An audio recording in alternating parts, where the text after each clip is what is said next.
Good morning, and thank you for joining us. My name is Jack Zedlitz. I'm the Director of Professional Development at the Ronnie K. Irani Center for Energy Solutions at the University of Oklahoma. We're here today to do a webinar on leadership with one of our instructors for the next cohort of the Energy ESG Leadership Certificate Program. But first, why we do the Energy ESG Leadership Program is to support the mission and the vision of the Irani Center for Energy Solutions. Our vision is to create greater opportunity for all through reliable, affordable, and sustainable energy. And when we talk about all, we're not just talking about the producers of energy, we're talking about the consumers of energy and those who might want access to that energy and don't have it today. So opportunity for all through reliable, affordable, and sustainable energy. And one of the critical elements that we have highlighted and circled and focused a lot of attention on is leadership in the context of the energy industry and in the context of an industry that is evolving amidst changing frameworks. In order to really develop those concepts within our program, Nick Toby, who is the Director of Executive Education at Price College of Business, also at the University of Oklahoma, he is our instructor on leading for change in energy ESG. Nick is a Master of Science in Organization Development and joined OU about a year ago. He and I have partnered on a number of programs now, and what he presents and how he teaches is both extremely thought-provoking. I think about what he's teaching in kind of random times of the day, but also the creative ways in which he kind of imprints those lessons on participants. Truly a uniquely gifted instructor, and we're delighted to have you here today. I'm delighted to be here, Jack. Thank you so much. Should I introduce a little bit about myself? Please. Yeah. So as Jack mentioned, I have a background in organization development, spent some time at UCLA, Pepperdine, University of Arizona, and now here in Oklahoma. I head up executive education here at the Price College of Business, but I am all about leadership development in terms of growing yourself, leading teams, and ultimately leading the organization. Well, I've got some questions for you. Sure, shoot, fire away. They are, I wish they were easier, but I'm going to hit you hard. Okay. So I've heard you say a number of times that leadership is not natural. Yeah. Which kind of conflicts with this concept that we are taught of the born leader. Okay. Oh gosh, yeah. Okay. So I want to push on that concept a little more. So what then, if leadership is not natural, what defines leadership? And second, why is it not natural to us? All right. Okay. So those are all really big questions. I don't have this great definition of leadership. In fact, one of the things that we often do in our classes is help the class determine what leadership is to them and use that as a way to start the learning process. But leadership to me is about being the best version of yourself so that you and others want to follow yourself, right? And I don't know how that translates into some of the behavior science of defining leadership, but that's how I think of it. And really, yeah, leadership is unnatural. First and foremost, to debunk this just notion that you're either a born leader or you're not. I just find that ridiculous, quite frankly. And everybody here has this ability, to be this version of themselves that others want to follow. And ultimately, this unnatural piece is that in order to be your best self, you have to challenge your own assumptions that you make. You have to do the intentional work of growing and continuously reflecting and making sense of in an honest way, which is really difficult. Mm-hmm. Who am I, honestly, and how am I showing up? And sitting in the delta or the tension between those two states and being very intentional, again, using that word about informing what do I do now with that information. One of my professors from Pepperdine, and I'll mention his name, Dr. Gary Mangiafico. I don't think you're listening, but if you are, hello, Dr. Gary. But he used to say in our classes, it is what it is, and now what? right? And it was the now what that leaders have to think about. And ultimately, that's the big question we try to explore in our sessions. All right. Does that help an answer? That helps. Okay. That gets us started. All right. Okay. So now we're going to push into the fact that our industry, energy, is very heavy on engineering. Yeah. And technical skills, and Sure. it's often those folks that are trained with the technical skills that do rise to leadership levels. Sure.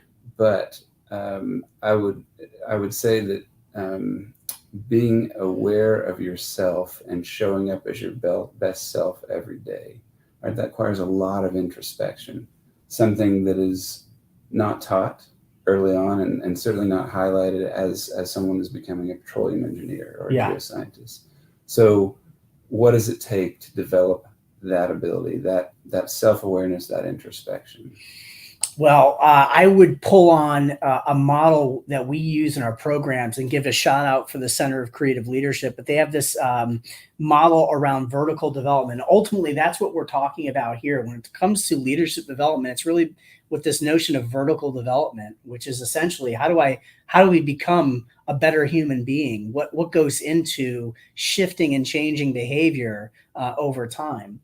And really, ultimately, it's about creating experiences where you're challenging yourself. You're a little uncomfortable, but in a safe way.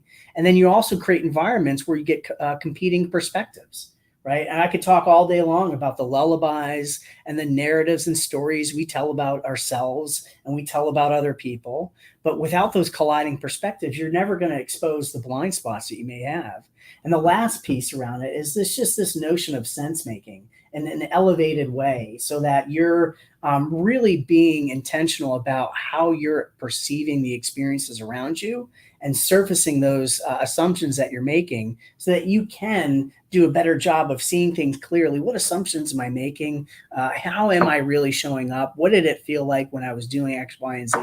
And that comes in the form of if you're doing it at home, if you're actually keeping a journal, high five to you. Oftentimes, that's some of the best and easy things that you could do is just force yourself to sit and be in your thoughts and write them down.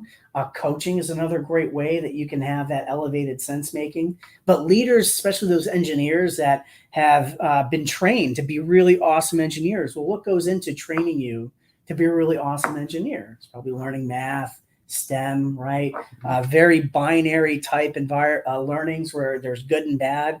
When we get into management and leadership and leading people in a world that's constantly changing and being disrupted, it's going to knock on your door and ask you to think differently about yourself and how you're showing up.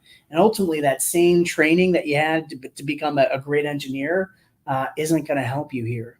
So what's going to help you in your past isn't actually what you've done in your past won't help you moving forward. And that's kind of that brick wall we see leaders hit oftentimes when they're moving into senior positions of leadership, and they've never really had any formal training or never had a moment where they can sit and be intentional about how they're showing up. That's oftentimes what you see is just this, this inability to see outside of yourself and your perspective. I guess the encouraging thing, though, is if leadership is not natural and we're not born with it, yet there are exceptional leaders out there. There are examples of them. So it can be learned. It can be taught. The things that make great leaders, if you're not born with them, then that means you can learn them. Absolutely. Yeah, 100%. And I don't want to make the case that some people aren't naturally more gifted just by who they are and their makeup. And that's where some of the science in terms of just genetics, I don't understand. But ultimately, there are people that are just naturally easier to follow. They're more self-aware.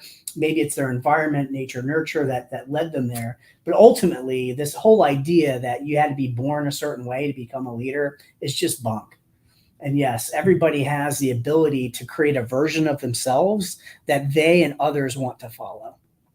And I've heard leadership described as being A, complex, and B, adaptive. So, and my understanding of that is that there are a handful of styles of leadership, the charismatic, etc. And one doesn't work in all situations. Okay.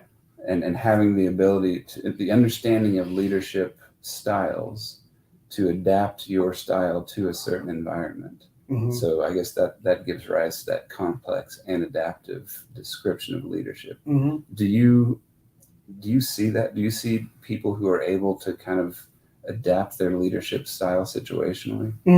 Yeah, I think there's an interesting thing. There's a lot there, right? I think of some of the different types of leadership development styles: servant leadership, right? Mhm. Adaptive leadership. And what I would tell people is, if that framework or concept is really creating great meaning and progress for you, then wrap your arms around it and use it, because ultimately what we're trying to do is create a better version of yourself. And so, if that framework is helpful, to double down on it. When you say complex and adaptable, yeah, I mean, ultimately leadership, and this is some of the work that we do, oftentimes, is getting people away from binaries. Especially, I'm thinking of that engineer who's been super technical and moving up the ranks for their technical ability. At some point, you're not managing good or bad or right or wrong. You're managing polarities that have to be balanced. And paradoxes are just going to be ubiquitous as you climb into those ranks, where you're going to have a team that has a diverse background of styles and experiences, that ultimately, to serve them, it may ask you to think a little bit differently about some of the assumptions that you're making about yourself and the team around you. And so, yeah, that is complex in that environment, and it's going to ask you to be a little bit more adaptable. But I'll boil it down to simple empathy, right? So if I'm trying to help you and you're on my team, and ultimately I know, in order to help you, Jack, I've spent some time, relationship time that I could have spent doing a task, right? Because I could do it better than Jack could. So I'm just going to do it myself, right? I hear that a lot one Sure. too, right? But ultimately, in order to help you out, I've had to take some time to get to know you, right? I've had to check in with you. I've had to learn about you. And then I've had to sit and reflect and go, you know what? Here's what Jack really needs, right? And here's what I'm going to do to help Jack out. And that may ask you to just change a little bit of how you're normally showing up or typically showing up. And that's, is that adaptive leadership? Is there a certain style to that? Well, yeah, maybe there's a framework out there that explains that, but ultimately it comes down to just simple empathy and trying to be a better servant for the people I lead. So that concept, I've heard you surface it a couple times now, self-awareness. Mm-hmm. And you talk about this a lot in Mhm. the class. That's not taught. That is not harped on in any of our educational upbringing, undergraduate, graduate. If we're pursuing a career in energy, I'm not aware of a specific instance that highlights the value of self-awareness when it comes to management training. Yeah. Tell me more about that. So self-awareness, if you look at some of the kind of more modern approaches to EQ research, it's that first foundational bucket, right? Where you've got four components to EQ: emotional intelligence. You've got self-awareness, then you've got self-management, then you've got social awareness, right? And then you've got social and relationship management. So that first building block of emotional intelligence is oftentimes either skipped because we don't have enough time, or skipped because it's just difficult work and it's counterintuitive work to do. But ultimately, when we think about self-awareness, you have kind of two kind of key things with it. You have this introspection, right? What I think of myself. So if it's me thinking about journaling and writing my own point of view of who I am. And then with self-awareness, you have the other piece of that, the external awareness piece of that, how you show up, how others view you. And oftentimes, right, you've got a delta there. You've got a different way you're showing up versus who you think you are. And really, great self awareness is you to sit in the middle of that tension and inform yourself, okay, it is what it is. I'm this person, other people are seeing me. Who do I want to be? And what am I going to do with that information? So that's the now what. So self awareness becomes this critical thing for all leaders to think about and be intentional with in terms of their training and their growth around: who do I think I am? How am I showing up?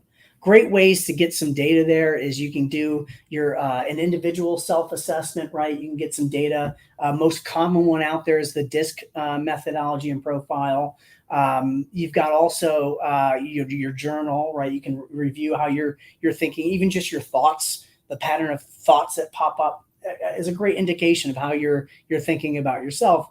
But then you've got your 360 assessment, right? Your rater, where all of your peers, your manager, the people that report to you, all rated you based on how they view yourself. And that's your external perspective.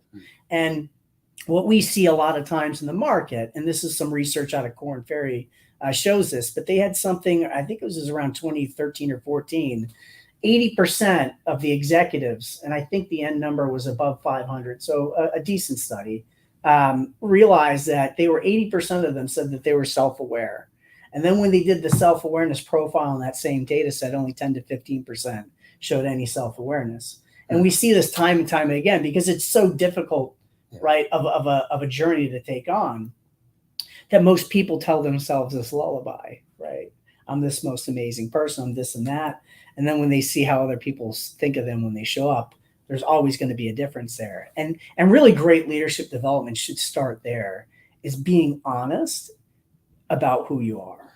And that's very challenging. Right. And let me ask one last piece of this, because this is an important point. Self-awareness is like golf to me. It's just something you're never gonna master. And you should always have it front and center when you leave that door in the morning is, who am I and how do I want to show up? You always want to come back to it and give yourself some grace, pace, and space, right? To understand that, look, it's okay. I'm okay. I'm still okay. Even if I'm being honest about who I really am, that's okay. That information's okay. And then the pace of it is, I'm not going to flick a switch and walk out of here a different person, version 2.0. There's going to be some work involved, okay, which is the space piece, right? I want to give myself some space, the right kind of space to do this work. And what does that look like? So the path to being a good or excellent leader, it sounds like it starts with self-awareness and intentionality over a long period of time. Oh man, so you just defined leadership. I should leave. Yeah, no, that's a great way to put it, right? Is that we just see, at least from the work that I do from time to time again, we want to hit the fast forward button on self-awareness. You can't learn EQ and self-awareness by PowerPoint karaoke. You've got to be able to lean into the work that is going to be required of you to shift something inside you. So let's kind of take this conversation onto energy and ESG. So we as an industry, we are being challenged to do things differently. Sounds familiar. Yes. The world, every day, the world is utterly reliant on the products that our industry produces. But we have to not only do things differently in terms of sustainability, but we also have to engage with stakeholders differently than we have in the past. So let's talk about, in this context of ESG, which I'm going to say in general is a framework for how we do things and how we communicate them. How do we then lead not only ourselves, but our organizations, and then how do we lead outside? How do we engage with the communities and the stakeholders outside of our company to kind of pursue this future where oil and gas is a vital part of what we do and is a positive contributor to society?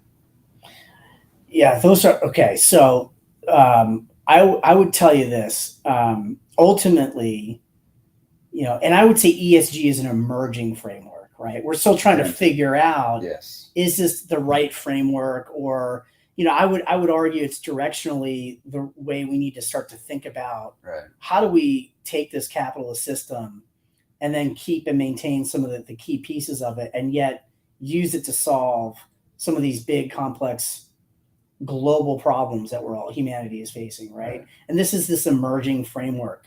That's how I see it. And you're right, it is evolutionary. I mean, it has kind of tacked on to other frameworks, EHS, corporate social responsibility.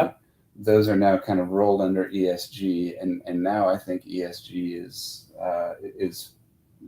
the elements of sustainability are more firmly planted at the front of this framework as compared to prior frameworks. And it is, you're right. What we're looking at today is not the same as what we're looking at tomorrow. Which is an important point. And not to say I was asking you a leading question, but ultimately that last point is what I'm going to use to kind of answer your question. Is ultimately your industry is tackling problems that don't have a solution yet. Yeah. Okay. And so, and what we see in the market, we have companies telling shareholders that we're going to have this output. We're going to have net zero by these dates. Right. And right now, net zero, the solution isn't available. Well, what is that going to ask us to do in a complex system?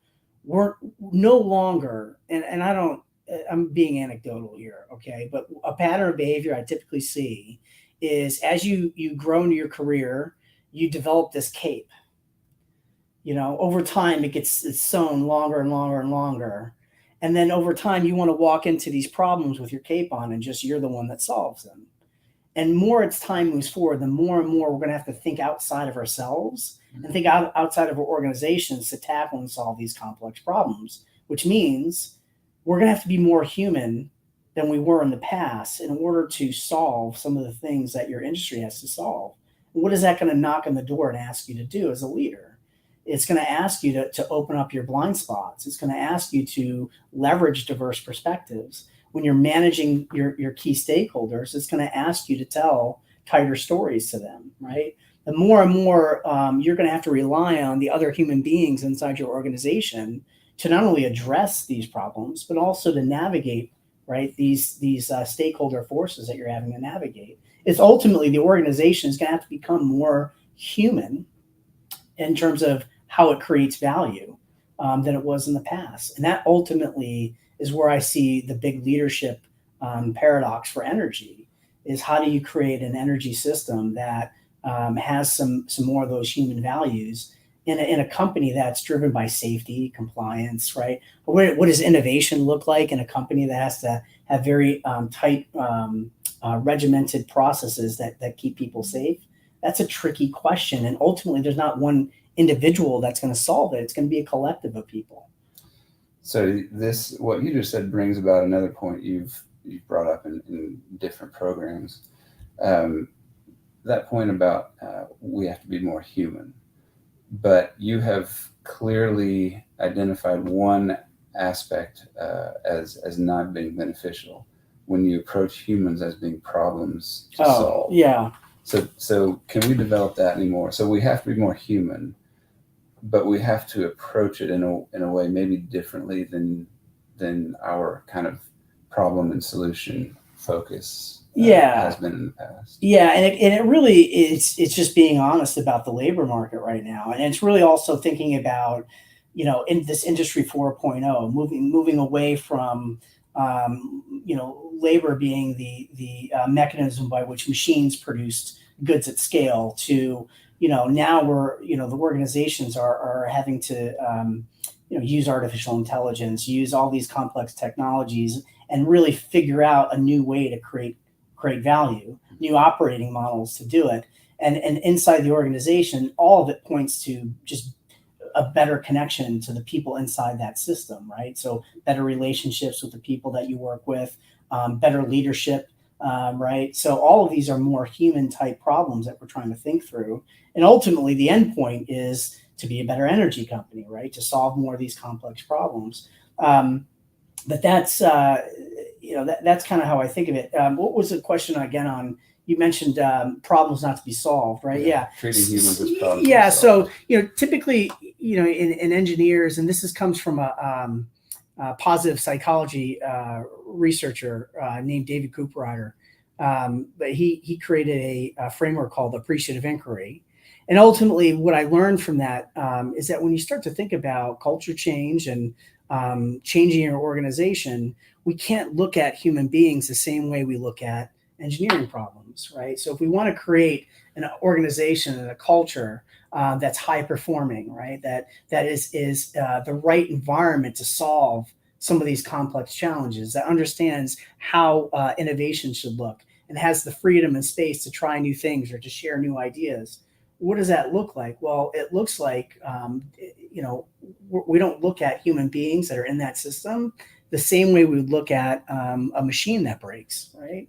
And if we look at human beings as you're the problem, Jack, you're we didn't hit our KPI on that rig, right?